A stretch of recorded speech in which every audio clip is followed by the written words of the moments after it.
भारत भले ही अंग्रेजों की गुलामी से 1947 में आजाद हो गया था, लेकिन अभी तक हमारा कानून उन्हीं गुलामी की बेड़ियों से बंधा हुआ था।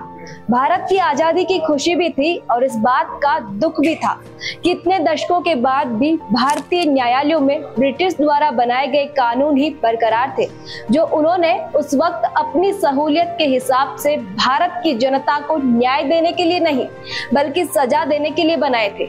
अभी तक कई सरकारें आई, कई प्रधानमंत्री भी बने, पर किसी का भी ध्यान इस तरफ नहीं गया। लेकिन माननीय प्रधानमंत्री नरेंद्र मोदी जी ने 75वें स्वतंत्रता दिवस के अवसर पर भारतीय न्याय प्रणाली को औपनिवेशिक कानून से मुक्त करने का संकल्प लिया। हमें गुलामी की छोटी सी छोटी चीज भी कहीं नजर आती है, हमारे भीतर नजर आती है, हमारे आसपास नजर आती है, हमें उससे मुक्ति पानी ही होगी। प्रधानमंत्री जी के विजन के अनुरूप केंद्रीय गृह मंत्री अमित शाह ने ऐतिहासिक कदम उठाते हुए करीब 150 साल पुराने 3 प्रमुख कानूनों को खत्म कर भारत के लोकतंत्र के अधिकारों के अनुसार गुलामी की मानसिकता वाले कानूनों की जगह भारत की सहूलियत के अनुसार करके ये 3 कानून देश को सौंपे हैं।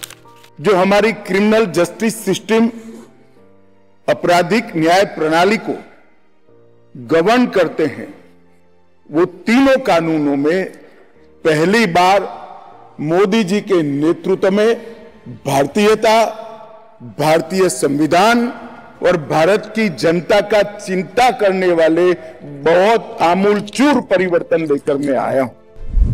भारतीय न्याय प्रणाली में सुधार की दिशा में ये बहुत ही महत्वपूर्ण कदम है।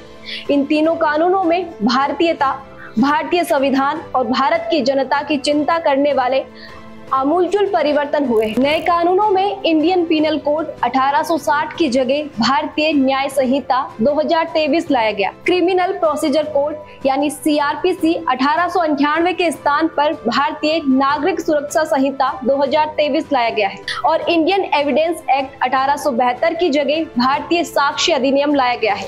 ये तीनों नए कानून हमारे देश के क्रिमिनल जस्टिस में बहुत बड़ा बदलाव लेकर आएंगे। पहले के कानूनों में मानव हत्या या स्त्री के साथ दुराचार जैसे जघन्य अपराधों को बहुत नीचे रखा गया था। वहीं राजद्रोह, खजाने की लूट और शासन के अधिकारियों पर हमले जैसे अपराधों को इनसे ऊपर रखा गया था।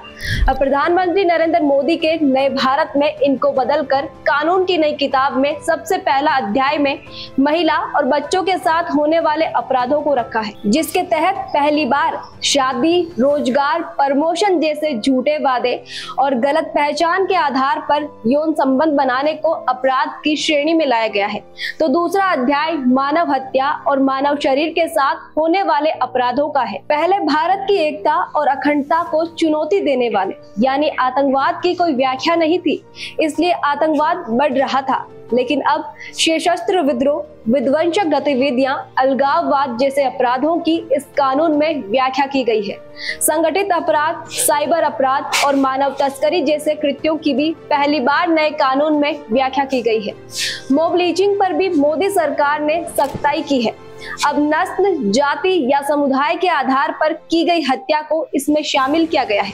नए कानूनों ने कानूनी प्रक्रिया को तेजी से निपटाने के लिए भी कई सुधार किए हैं, जिसके चलते अब तारीख पर तारीख नहीं दी जाएगी, क्योंकि अब नए कानून के तहत बहस पूरी होने के 30 दिनों के अंदर निर्णय देना, 7 दिनों के अंदर ऑनलाइन उपलब्ध कराना और छोटे मामलों में समरी ट्रायल को बढ़ावा देना शामिल है। इसके अलावा अदालतों में अत्याधुनिक तकनीकों और डिजिटलीकरण को शामिल करने के प्रावधान किए गए हैं, ताकि एफआईआर से लेकर जजमेंट तक की सभी प्रक्रियाएं डिजिटल हो सके। इन सुधारों के साथ न्यायालय की कार्यवाही को अधिक पारदर्शी और त्वरित बनाया गया है। इसमें वीडियोग्राफी, फोरेंसिक जांच और भगोड़े अपराधियों के मामलों में सजा की संभावना बढ़ाने के प्रावधान भी शामिल है।